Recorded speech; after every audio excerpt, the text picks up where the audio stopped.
TKW ya teman-teman. Hari ini itu cuacanya mendung, mau hujan, dan perkiraan nanti akan ada Hongyi. Hongyi itu adalah hujan yang sangat lebat ya teman-teman. Bisa diketahui bahwa di sini tuh sebenarnya tadi udah hujan, cuma ini udah reda hujannya, dan saya gunakan kesempatan ini untuk membuat video di sini. Saya membuat video itu di sebelah sini ya. Ini ada ini mobil ya teman-teman, di situ tuh. Ini itu adalah dealer atau apa sih, aku nggak tahu namanya, tapi ini adalah dealer mobil Audi di sebelah sini. Jadi ada mobil-mobil terbaru dan terbaik dalam versi merek tersebut. Oke. Nah, di video kali ini saya akan membahas tentang pengalamanku pertama kali masuk ke Hong Kong, teman-teman.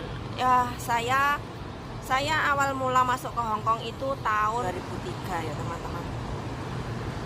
Saya itu lulus sekolah, saya dulu itu kan cuma lulusan SLTP, SMP ya teman-teman.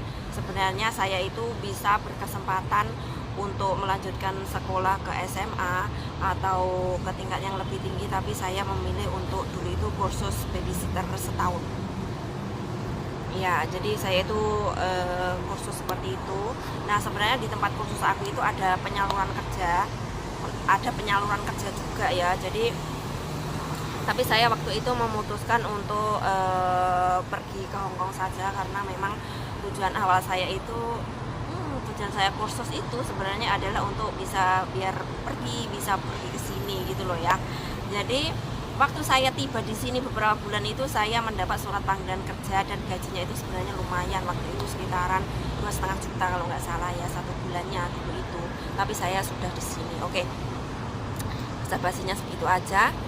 Nah, jadi awal mula saya masuk ke Hong Kong itu kalau dulu ya teman-teman, dulu itu sebentar.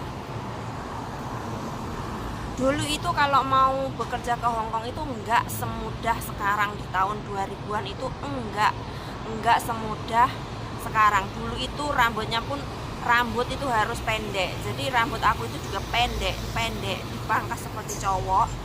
Kemudian enggak, zaman waktu itu belum ada HP, masih sedikit ya. Enggak seperti sekarang, dan waktu itu kita itu diwajibkan untuk full masuk ke dalam PT. Kalau mau cuti itu harus pakai surat jaminan, tahu nggak?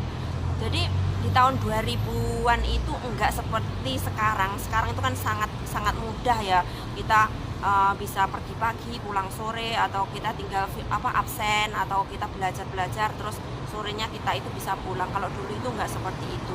Dan kalau dulu itu waktu mau izin pulang ya, dulu itu kan izin pulang itu namanya IP ya. Kalau mau IP atau izin pulang itu kita itu harus pakai jaminan, teman-teman. Jaminannya apa?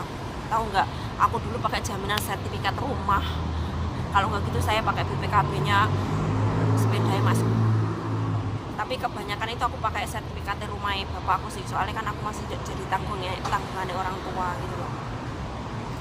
Terus kita itu awal mula masuk itu kita nanti akan pasti ya medical, terus kalau kita sudah fit atau apa kita bisa diterima. Kemudian setelah itu, nah kita itu beda sama sekarang ya teman-teman. Kalau sekarang itu bisa langsung pasporan, atau paspor kita bisa buat sendiri. Tapi kalau dulu itu enggak, kita dapat majikan dulu baru kita itu pasporan. Saya itu di PT itu sekitaran 3 bulanan. Saya nggak bisa bahasa juga seperti teman-teman lain. Yang teman-teman lain itu belajar dengan sangat giat, saya dulu itu nggak, teman-teman. Bahkan cara bersih-bersih atau cara apapun saya itu nggak bisa. Yang saya tahu cuma satu, nyapu lantai saya bisa, dan ngepel ya kan, ngepel kan cuma dipel-pel gitu bisa. Kemudian kita kembali ke belakang lagi ya. Jadi setelah visa kita itu turun, kita nanti akan dibelikan tiket pesawat, lalu kita akan terbang ke Hong Kong sini. Kemudian setelah sampai di bandara, kita itu dijemput sama staf agent. Nah, waktu kita mau berangkat itu, PT itu sudah mewanti-wanti kita kalau di bandara ada siapapun atau organisasi apapun yang memberikan kalian buku panduan, kalian jangan mau menerima karena mereka orang jahat gitu. Nah, PT itu dari awal mula udah mengajari kita seperti itu, teman-teman. Jadi kita kan merasa takut ya, jenenge kita itu nggak pernah bepergian kemana-mana, nggak pernah keluar negeri, jadi ya kita iyain aja. Dan bener-bener teman-teman, di bandara itu ada mbak-mbak dari organisasi yang memberikan buku panduan atau itu biasanya buku panduan itu berisi tentang hak libur kita, gaji kita, apa-apa aja yang kewajiban kita, apa aja ya hak yang kita terima, itu semuanya itu ada dalam buku panduan kecil itu. Dan saya dan teman-teman saya pun menolak pemberian mereka. Dan mereka pun memberikan penjelasan kepada kita kalau terimalah mbak, ini kan penting buat kamu. Terus akhirnya saya terima, tapi saya buang ke tempat sampah, teman-teman. Itu karena apa? Karena saking saya itu takutnya dari pesan-pesan yang ada dari PT Indonesia itu. Nah, setelah itu kita dijemput sama staf agensi, dan kamu tahu nggak, staf agensinya itu adalah, saya nggak tahu namanya siapa, kan saya nggak peduli ya. Saya itu waktu masuk ke sini itu aku itu modelannya norekan gitu loh, teman-teman. Yang teman-teman lain yang teman-teman aku itu pada sok ngapi-ngapi staf, sok ngapi-ngapi teman Indonesia yang bekerja di agensi, sok bermanis-manis muka. Tapi saya waktu itu enggak, saya biasa saja. Saya enggak berusaha mendekati ataupun apa ya. Bahkan kemudian saya itu masih ingat mbaknya itu dulu itu rambutnya itu rebondingan, terus diponian ke depan, dan dia itu songongnya minta ampun, teman-teman. Padahal dia itu juga pembantunya agensi, jadi dia itu pekerjaannya itu seperti kita PRT atau TKW, tapi dia itu membantu bosnya itu bekerja di agensi gitu. Entah dia itu gajinya berapa, saya tidak tahu ya. Kemudian sampai di agensi, kita itu nanti akan mengisi surat masuk ya, tanda tangan di situ. Terus kemudian saya itu dulu itu agen saya di typo, teman-teman. Jadi memang apa typo ya? Oh typo, iya, agen saya itu di typo, dan saya itu bekerjanya di daerah Satin. Daerah Satin itu kalau di sini perjalanan dari sini itu 1 jam. Daerah Satin itu termasuk daerah pelosok ya kalau sini, tapi ya walaupun di pelosok tapi tetap aja semua fasilitas, semua sarana itu sama seperti di pusat, seperti rumah aku ini. Rumah aku ini kan berada di tengah-tengahnya Hongkong ya, atau apa sih namanya, berada di pusat gitu loh, pusatnya Hongkong kalau di daerah aku ini. Sehari setelah kita nyampe di Hongkong, kita itu akan membuat KTP Hongkong. Dan saya dan teman-teman saya 4 kalau nggak salah itu ngantri membuat KTP itu dari jam 5 pagi, teman-teman.